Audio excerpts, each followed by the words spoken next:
भैया मेरा 40 मार्क्स आ रहा है, क्या मुझे गवर्नमेंट कॉलेज मिलेगा? भैया मेरा 52 मार्क्स आ रहा है, क्या मुझे गवर्नमेंट कॉलेज मिलेगा? भैया मैं एससी कैटेगरी से हूँ, एसटी कैटेगरी से हूँ, क्या मुझे गवर्नमेंट कॉलेज मिलेगा? तो इस वीडियो में हम बात करने वाले हैं कि अगर आपका 40 से 60 मार्क्स के बीच आ रहा है तो क्या आपको गवर्नमेंट कॉलेज मिलेगा कि नहीं। चाहे आप एससी कैटेगरी से हो, एसटी कैटेगरी से या जनरल कोई भी कैटेगरी से हो, सबके बारे में बात करने वाले हैं। तो वीडियो को लास्ट तक देखिएगा। तो चलिए शुरू। देखिए, अगर आपका 120 से लेकर 135 मार्क्स आ रहा है या उससे अधिक आ रहा है तो आपका रैंक होगा वो होगा 1 से लेकर 100 तक के बीच में आपका रैंक आएगा। वहीं अगर आपका 100 से लेकर 120 तक है मार्क्स आया है तो आपका 100 से लेकर 250 रैंक तक आ जाएगा।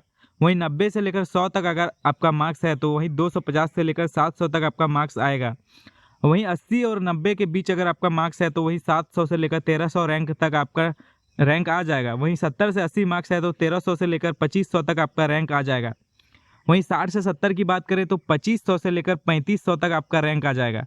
वहीं 50 से 60 की बात करें, अगर आपका 50 से 60 मार्क्स आया तो 3500 से लेकर 5000 तक आपका रैंक आएगा।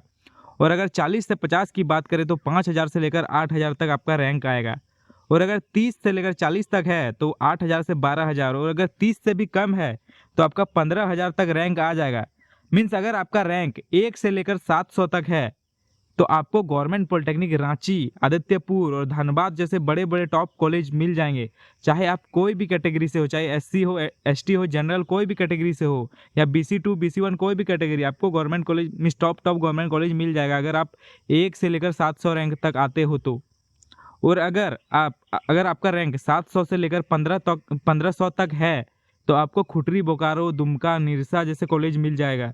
चाहे आप कोई भी कैटेगरी से हो, कोई मैटर नहीं करता, चाहे आप जनरल हो, एससी एसटी कोई भी कैटेगरी, आपको फर्स्ट काउंसलिंग में ही सारी ये सब कॉलेज मिल जाएगा।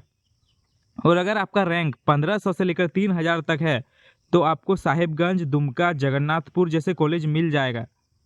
और जिनका भी 40 से 50 मार्क्स आ रहा है और अगर आप जनरल कैटेगरी से हो तो आपको गवर्नमेंट कॉलेज मिल जाएगा, लेकिन आपको अपना फेवरेट ब्रांच नहीं मिल पाएगा। और अगर आप एससी या एसटी कैटेगरी से हो तो शायद आपको जीपी आदित्यपुर, जीपी रांची या धनबाद नहीं मिले, लेकिन आपको फेवरेट ब्रांच जरूर मिल जाएगा। चाहे आप कोई भी ब्रांच के लिए डिमांड करो, लेकिन गवर्नमेंट पॉलिटेक्निक शायद धनबाद, रांची और आदित्यपुर नहीं मिल सकता है 40-50 मार्क्स में। और अगर आप 30 मार्क्स लाए हो तो आपको फिर भी गवर्नमेंट कॉलेज मिलेगा। बस आप थर्ड राउंड तक का वेट कीजिए, मीन्स थर्ड राउंड काउंसलिंग तक वेट कीजिए, आपको फिर भी कॉलेज मिल जाएगा, चाहे आप एससी कैटेगरी हो या एसटी कैटेगरी। मेरा एक दोस्त था जिसने कि पिछले साल एग्जाम दिया था और वो एससी कैटेगरी से था, और उसका मार्क्स जो आया था वो 30 से 40 मार्क्स के बीच आया था, कुछ आया था याद नहीं आ रहा है, शायद 32 या 34 जैसे कुछ आया था। और अभी उसका एडमिशन गवर्नमेंट पॉलिटेक्निक दुमका में हो गया, वो भी इलेक्ट्रिकल ब्रांच में। वो भी उसने सेकेंड राउंड काउंसलिंग में ही किया था, मिस दुमका को भरा था, इसलिए उसको दुमका कॉलेज मिल गया, वो भी इलेक्ट्रिकल ब्रांच में। तो अगर आपका 40 से 50 मार्क्स आ रहा है या कुछ भी 30 मार्क्स भी आ रहा है फिर भी आपको कॉलेज मिल जाएगा, लेकिन आपको अपना फेवरेट कॉलेज या ब्रांच नहीं मिल सकता, लेकिन गवर्नमेंट कॉलेज जरूर मिल जाएगा। तो आप चिंता मत कीजिए कि आपको गवर्नमेंट कॉलेज नहीं मिलेगा 40 से 50 मार्क्स में, आपको जरूर मिलेगा। आप थर्ड राउंड काउंसलिंग तक वेट कीजिएगा। फर्स्ट राउंड में आपको गवर्नमेंट पॉलिटेक्निक आदित्यपुर, धनबाद ये सब नहीं भरना है, आपको सबसे कम कम लेवल वाला कॉलेज भरना है, जैसे कि दुमका हो गया, साहिबगंज, जगन्नाथपुर जैसे कॉलेज को भरना है।